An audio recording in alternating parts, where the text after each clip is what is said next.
Hello guys, welcome to path finder classes Chhapra. तो जैसा कि आपको पता है, हमने आपके लिए घर बैठे पढ़ाई का इनिशिएटिव शुरू किया है और उसी इनिशिएटिव में आप अपने घर बैठे ही सारे के सारे सब्जेक्ट्स की तैयारी कर सकते हैं। तो अगर आप 9th 10th 11th या 12th के स्टूडेंट हैं तो आज ही हमारे चैनल को सब्सक्राइब करिए, जिसकी मदद से आप घर बैठे ही सारे के सारे सब्जेक्ट्स पढ़ सकते हैं। तो आइए, आज जिस चैप्टर की हम बात कर रहे हैं आप उसको देख सकते हैं टैगलाइन में, विश्व शांति का प्रयास। आज हम किस टॉपिक के बारे में बात कर रहे हैं?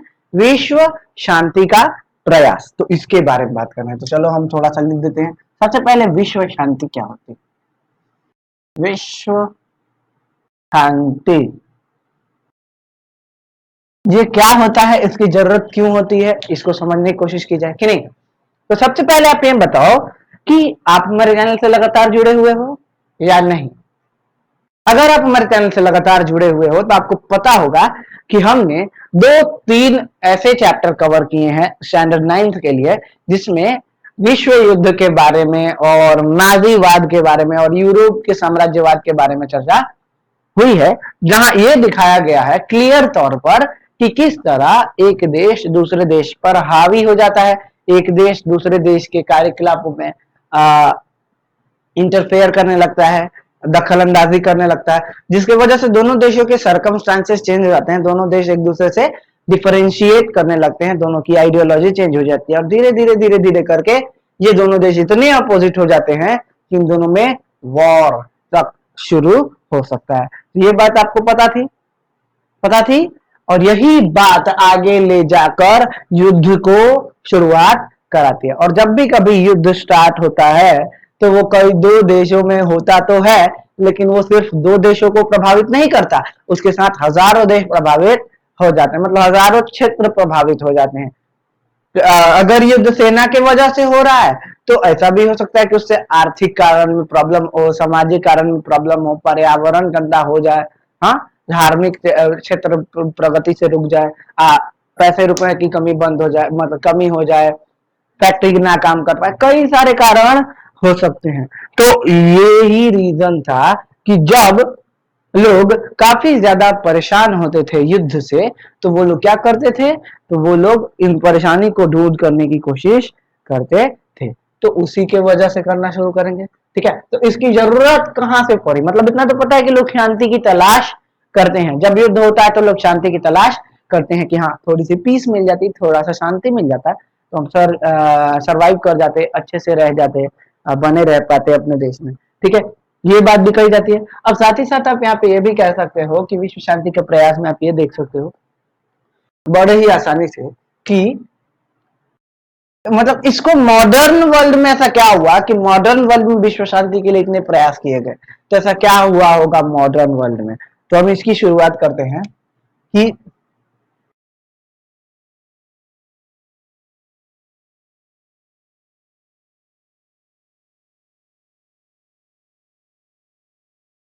प्रथम विश्व युद्ध किसी को पता है कब से कब तक ये हुआ था? 1914 से 1915। और द्वितीय विश्व युद्ध, द्वितीय विश्व युद्ध, द्वितीय विश्व युद्ध 1939 से 1945। है? 2 विश्व युद्ध हुए थे, प्रथम विश्व युद्ध और द्वितीय विश्व युद्ध में पूरी दुनिया में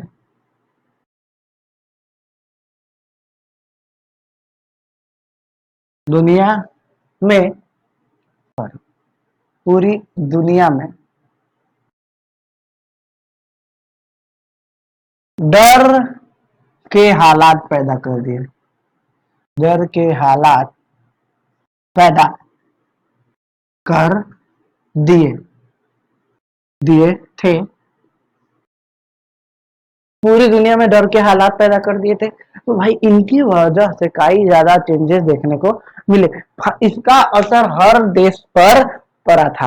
जो देश सीधे तरीके से युद्ध में पार्टिसिपेट किया था उसका तो असर देखने को मिल ही रहा था, लेकिन जो देश सीधे तरीके से प्रत्यक्ष तौर पे नहीं था, अप्रत्यक्ष तौर पर था, जैसे कहीं जुड़ा हुआ है, कहीं एसोसिएटेड है युद्ध में, कहीं से आके जुड़ा हुआ है, तो उसको बहुत प्रॉब्लम होती थी, ठीक है। तो इसलिए कह सकते हैं कि युद्ध में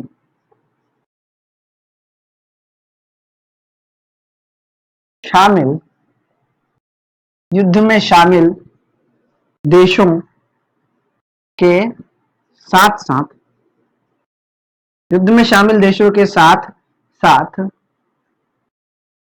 युद्ध से बाहर युद्ध से बाहर युद्ध से बाहर के देशों पर भी इसका प्रभाव पड़ा इसका प्रभाव पड़ा पड़ा था और वे इस प्रभाव को कम करने का प्रयास करने लगे कम करने का प्रयास करने लगे समझ में आया। युद्ध की स्टार्ट हुई तो इन लोगों को लगा कि हम लोग युद्ध में आगे बढ़ेंगे, हम लोग जीत सकते हैं, हम लोग कुछ भी कर सकते हैं, लेकिन इन लोग ये नहीं कंसीडर कर पाए कि युद्ध में आगे जाकर क्या प्रॉब्लम होने वाली है। इन लोगों का फर्दर इश्यू ये था कि हाँ हम तो जीत जाएंगे, इनको ये पता था कि हम जीत जाएंगे, लेकिन इनको ये नहीं पता था कि इसकी वजह से हमारे जनता पर क्या असर पड़ेगा। उन लोगों को यही नहीं अंदाज था और उसका अंदाजा उनको लगा भी, इसके ऊपर उन लोगों ने काम करना शुरू भी किया, लेकिन इतना बड़ा इश्यू इतनी आसानी से सेटल नहीं हो सकता था। तो इसीलिए इन लोगों ने इसको कम करने का ही प्रयास करने लगे। मतलब उन लोगों ने, देखो आपके पास दो कारण हो सकते हैं। जब आपकी जनता में डर है तो आपके पास दो चीज कर सकते हो। क्या क्या कर सकते हो? सबसे पहला तो आप ये कर सकते हो कि अपनी जनता का प्रोत्साहन बढ़ाओ, यानी अपनी जनता को बढ़ाओ, खूब ज्यादा चढ़ाओ कि हाँ हम लोग ये कर सकते हैं, हमारे में पावर है, कुछ भी कर देंगे, झंडा गाड़ देंगे, है इस टाइप की बातें बोलो। जनता को लगेगी हाँ यार सर बिल्कुल सही, ये बहुत सही बोल रहा है, इसके साथ रहेंगे हम, चाहे जो होगा इसी के साथ रहेंगे, ठीक है। फिर एक हो सकता है कि आपकी जनता क्या हो गई है, डिमोटिवेट हो गई है, डर गई है, तो दूसरे देश के जो डरे हुए लोग हैं उन सभी को साथ में लो, साथ में लेके बोलो नहीं हमको युद्ध नहीं करना है, हमको शांति चाहिए, हमें शांति का प्रयास करना है। तो उस तरीके से भी आप अपनी बातों को एक्सप्रेस कर सकते हो। आपको अपनी बातों को एक्सप्रेस करना है, आप दोनों तरीके से कर सकते हो। तो क्या आप युद्ध में जाना चाहते हो? वो वाला भी ऑप्शन आपके पास है। क्या आप युद्ध से बाहर जाना चाहते हो? वो वाला भी ऑप्शन आपके पास है ना। सबसे बढ़िया ऑप्शन क्या होगा? युद्ध में रहना, युद्ध से बाहर जाना, कौन सा ऑप्शन बढ़िया रहेगा? नहीं, युद्ध ही नहीं करना सबसे बढ़िया ऑप्शन रहेगा, युद्ध नहीं करना, यानी ऐसे प्रयास करना जिससे आगे जाकर युद्ध ही ना हो। आपको क्या लगता है प्रथम विश्व युद्ध के पहले शुरुआत में युद्ध को रोकने के कार्य नहीं किए गए थे? किए गए थे। बहुत सारे देशों ने युद्ध रोकने की कोशिश की थी और उसमें सबसे ज्यादा असर स्विट्जरलैंड का देखने को मिलता है। स्विट्जरलैंड ने प्रथम विश्व युद्ध रोकने की हर संभव कोशिश कर ली थी, लेकिन दो तीन देश भरे पड़े थे अंदर से गुस्से को लेके और एंगर को लेके। उनके गुस्से और उनके एंगर के वजह से प्रथम विश्व युद्ध हमको देखने को मिल गया था। हालांकि वो बात अब उतनी मायने नहीं रखती है, ठीक है। और बात ये थी कि अब मॉडर्न वर्ल्ड में हमें विश्व शांति की ज्यादा जरूरत क्यों थी? विश्व शांति की जरूरत क्यों थी? मतलब संधि तो आज भी हो जाती है, एक देश से दूसरे देश में संधि कर लेते हैं लोग, हैं और शांत रहते हैं, कोई बातचीत नहीं, चलो अच्छी बात है, ये तो संधि हो गए। लेकिन वाई विश्व शांति, वर्ल्ड पीस क्यों चाहिए? हाँ, वर्ल्ड पीस क्यों चाहिए? ये जो है ना, ये है, इसको हम कह सकते हैं एफर्ट और वर्ल्ड पीस, ये है उसका आंसर। विश्व शांति के प्रयास, वर्ल्ड पीस के एफर्ट। तो अभी मेरा सवाल था कि मॉडर्न वर्ल्ड में क्यों, क्या ऐसा है जिसके वजह से मॉडर्न वर्ल्ड में हमें शांति के लिए ज्यादा सोचना चाहिए, ज्यादा काम करना चाहिए? क्यों, क्या है ऐसा? हाँ, आधुनिकता, वर्ड समझ रहे हो? मॉडर्नाइजेशन, टेक्नोलॉजी बढ़ रही है, लोगों की सोच बढ़ रही है, तो टेक्नोलॉजी और लोगों की सोच बढ़ने के साथ साथ लोगों की नफरत भी बढ़ेगी एक दूसरे के साथ। और साथ ही साथ ये क्या दिखाएगा, जितनी ज्यादा टेक्नोलॉजिकल एडवांसमेंट होगी उतना ज्यादा वेपन्स बढ़ेंगे, वेपन्स की क्वालिटी बढ़ेगी।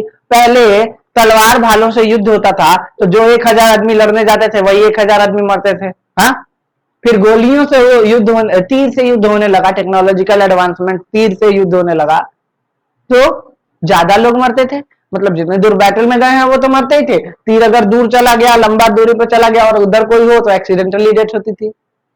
फिर गोलियों का जमाना आया तो गोलियों में तो और लोग मरते थे। फिर तोपों का जमाना आया तो तोप में तो भाई समझ ही सकते हो। और मॉडर्न डे परमाणु बम का जमाना है, एक मिसाइल मारो देश खत्म। हाँ? तो इस वक्त विश्व शांति की जरूरत नहीं है। कब जरूरत है? उस वक्त वो तो एक कबीला है, आपस में संधि करके शांत कर लेंगे। तलवार वाला युद्ध, हाँ, तीर वाला युद्ध, 2-4 गांव एक साथ संधि करके शांत कर लेंगे।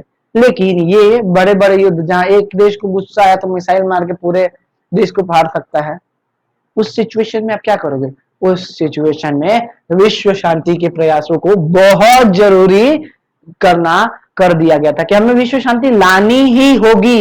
World peace is not an another option, we have to enterprise it, ऐसा आइजनबर्ग ने कहा था उस वक्त।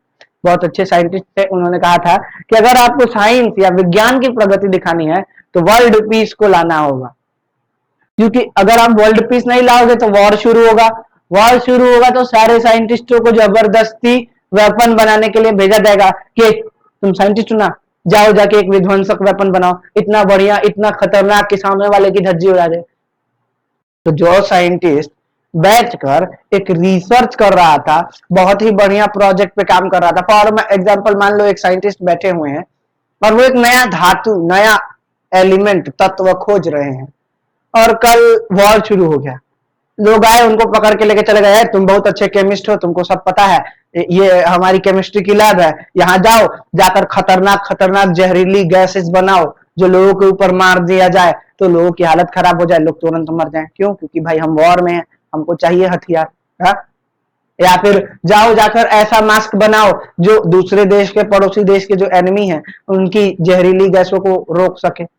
तो इस तरह वो साइंटिस्ट अपनी जो अपने काम में लगा पड़ा था, उसके काम की तो बात लग गई, वो काम तो पूरी तरह बंद हो गया।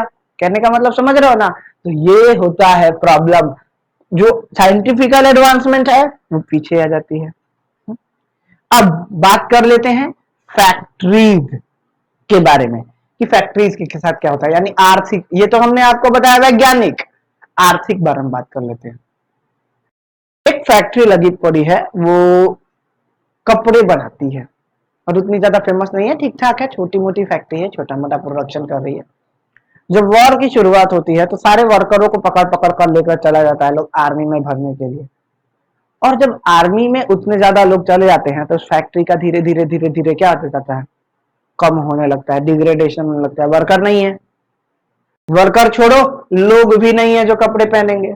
अगर वो फैक्ट्री को जबरदस्ती मिलिट्री अपने अंदर में ले लेती है और कहती है चलो तुम कपड़े नहीं यूनिफॉर्म बनाओ, तब भी वो फैक्ट्री घाटे में ही रहती है, क्योंकि वो देश के लिए काम करने लगती है, अपने लिए नहीं। तो इस तरीके से आर्थिक हानियां भी होती है। सामाजिक हानि की तो बात बताने की जरूरत ही नहीं है।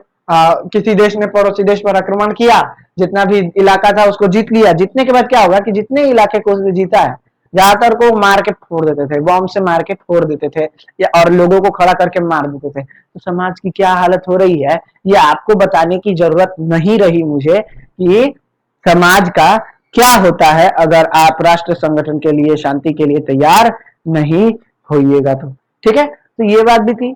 अब समझ में आया कि विश्व शांति इतनी इंपॉर्टेंट क्यों है, इतना इंपॉर्टेंट पहलू क्यों दिया जाता है विश्व शांति को। तो मेरा सवाल है कि क्या इन दोनों के बाद विश्व शांति के प्रयास किए गए थे? और जवाब है, मतलब इसका जवाब ढूंढेंगे हम, क्या इन दोनों के बाद विश्व शांति के प्रयास किए गए थे?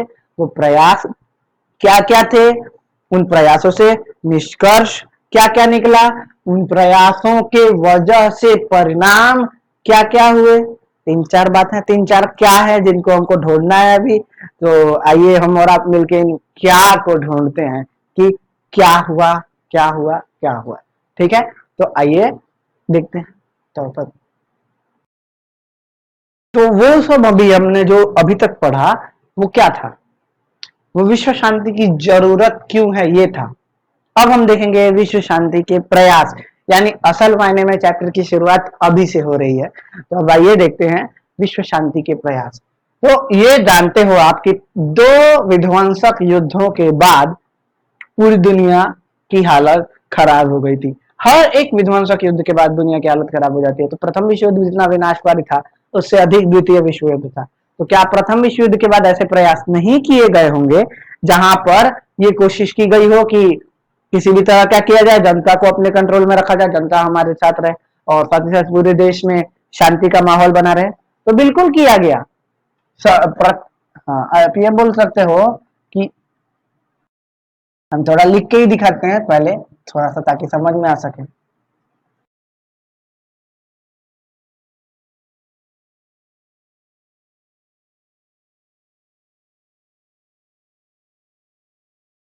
प्रथम विश्व युद्ध के पश्चात 1920 में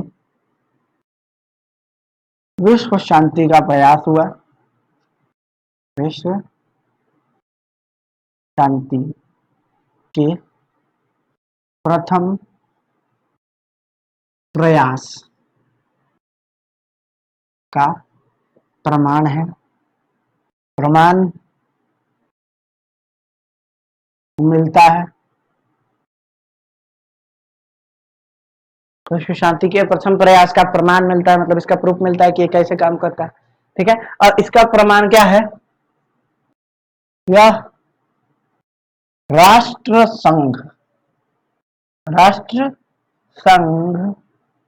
के तौर पर, राष्ट्र संघ के तौर पर देखने को मिलता है,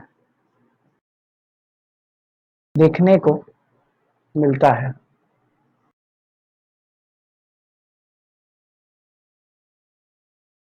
ये राष्ट्र संघ के तौर पर देखने को मिलता है। ठीक है, इसमें अब हम आगे देखते हैं तो ये क्या है राष्ट्र संघ, इसके बारे में बात करते हैं। ठीक है, राष्ट्र संघ हिंदी ऐसा है, इंग्लिश देखो इसका कैसा है,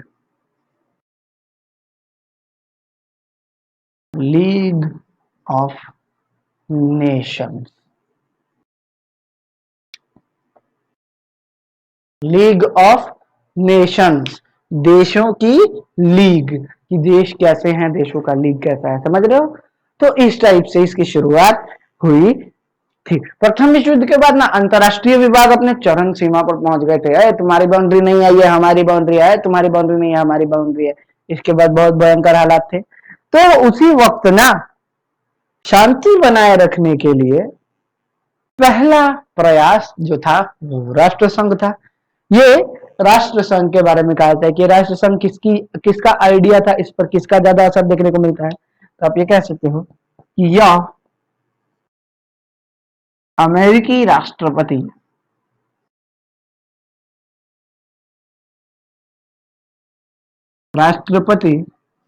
वुडरो विल्सन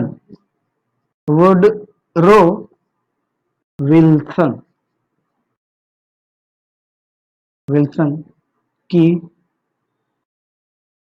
कोशिश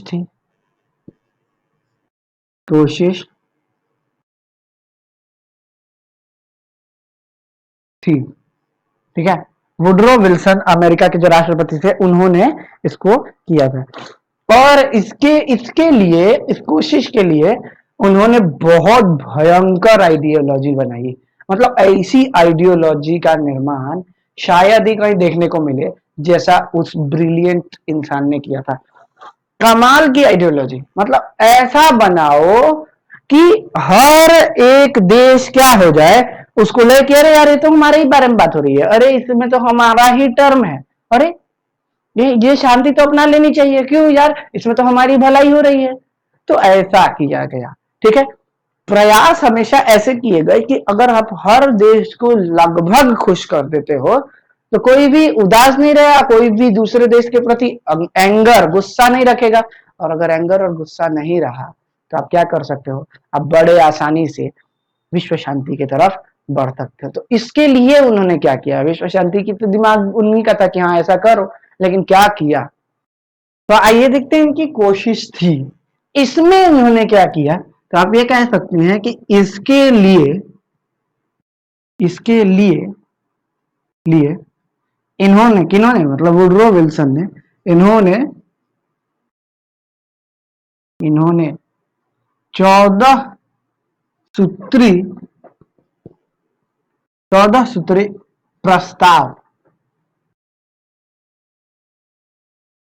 14 सूत्री प्रस्ताव रखे। ठीक है, 14 स्टेप्स के प्रस्ताव रखे थे कि हाँ ये करना है, ये करना है, ये करना है, मतलब 14 स्टेप्स रखे थे। तो 14 सूत्री प्रस्ताव थे वो उनके पास। साथ ही साथ आप ये भी कह सकते हैं कि ये इंसान विश्व शांति के लिए अपनी भूमिका जितना निभाया उतना शायद ही कोई निभा पाए। पर ऐसा नहीं है कि इन्होंने ही सिर्फ अपना अस्तित्व दिखाया, इसके अलावा और भी महान लीडर थे जो यही चाहते थे। विश्व युद्ध में उनको भी काफी घाटा हुआ था, उनके भी देश ने काफी कुछ सहा था। तो दुनिया के और भी कई महान लोग थे जो इसी आइडियोलॉजी को पसंद करते थे। वो कौन कौन लोग थे, तो चलो हम ये देख सकते हैं कि ऐसी टाइप के संगठन बनाने की मांग किसकी किसकी थी। तो इसकी इसकी थी, एक ब्रिटेन के नेता थे, ब्रिटेन के नेता Robert Cecil, Robert Cecil Cecil Robert Cecil इनका था, इनकी विचारधारा थी। फिर उसके बाद दक्षिण अफ्रीका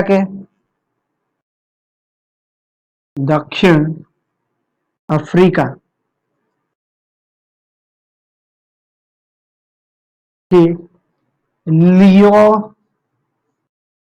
सॉरी दक्षिण अफ्रीका के जॉन स्मॉट्स, जॉन स्मॉट्स स्मॉट्स, कहीं कहीं जैन स्मॉट्स भी लिखता है, JAN। तो घबराइएगा मत, दोनों लगभग सिमिलर ही नाम है, जॉन या जैन। ठीक है, तो ज्यादा अंतर नहीं आता है, नाम ही तो है। ठीक है, उसके बाद आता है, उसके बाद फ्रांस के हैं हमारे, फ्रांस के लियोन लियोन बर्गुइस,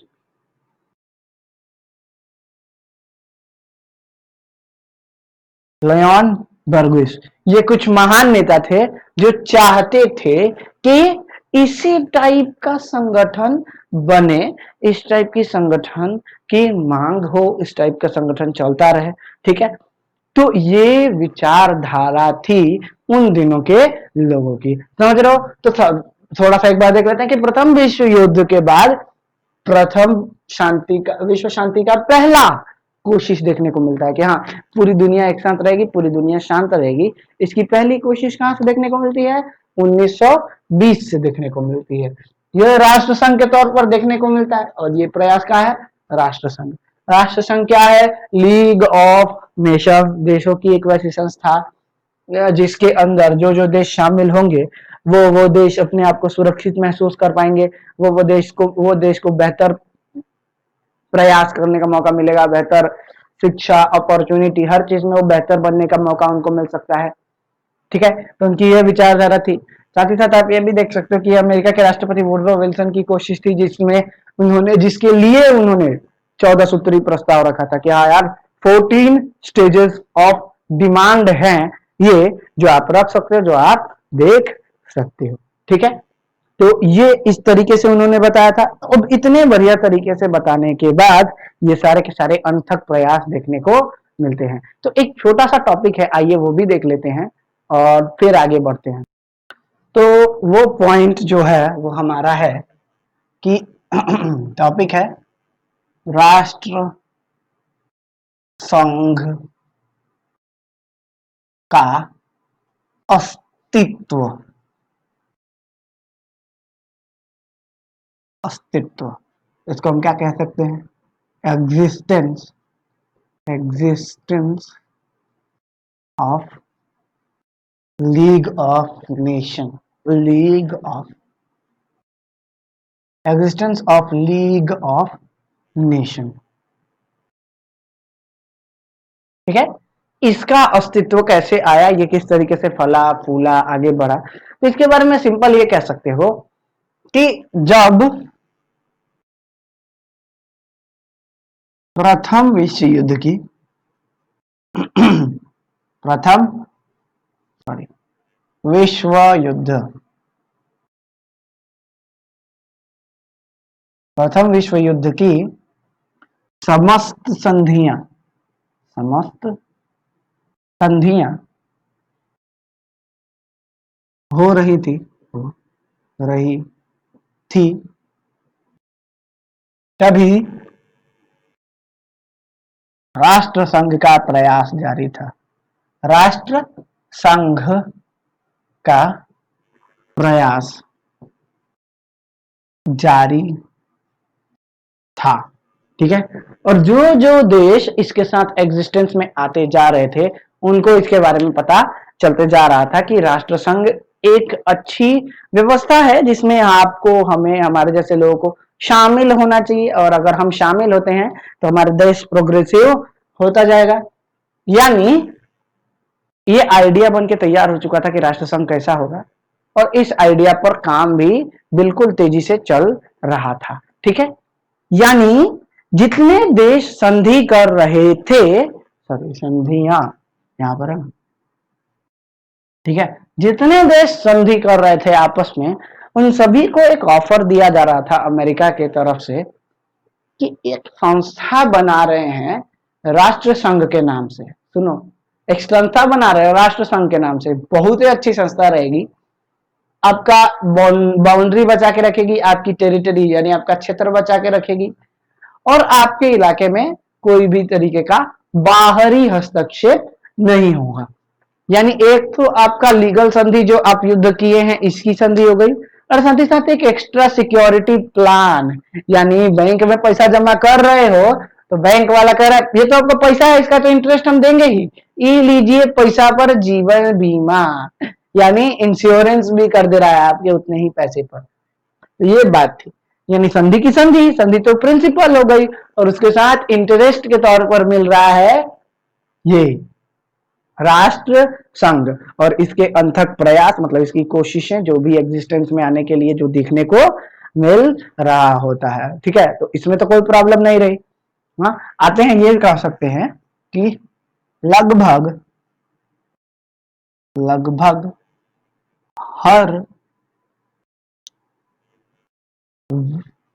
हर देश जो सॉरी लगभग हर देश जो विश्व युद्ध में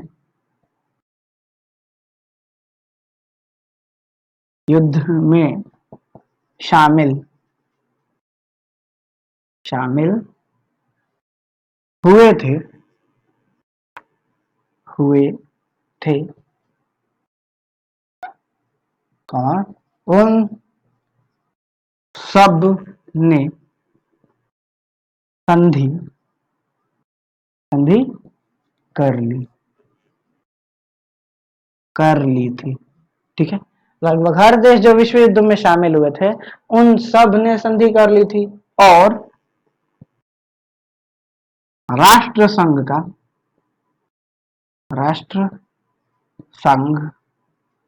का प्रस्ताव भी स्वीकार कर लिया था। मतलब जो जो देश जीतते जा रहा था ना, वो देश राष्ट्र संघ का स्वीकार भी एक्सेप्ट करते जा रहा था, बोल रहा था अरे वाह अच्छा यूनिट है, इसको रहना चाहिए, ये एग्जिस्टेंस में रहेगा तो हमारे देश में फायदा होगा। ठीक है, तो ये कह सकते हैं, और आखिरी लाइन ये होगी कि बोल सकते हैं कि प्रथम विश्व युद्ध की आखिरी या फिर अंतिम संधि, प्रथम विश्व युद्ध की अंतिम संधि, ब्रैकेट में नाम क्या दे सकते हैं, संधि, ब्रैकेट में क्या कॉमा देके सीधा लिखिए, वर्साय की संधि। जानते हो वर्साय की संधि कौन सी थी? जर्मनी के साथ की गई थी। प्रथम विश्व युद्ध की अंतिम संधि वर्साय की संधि के तुरंत बाद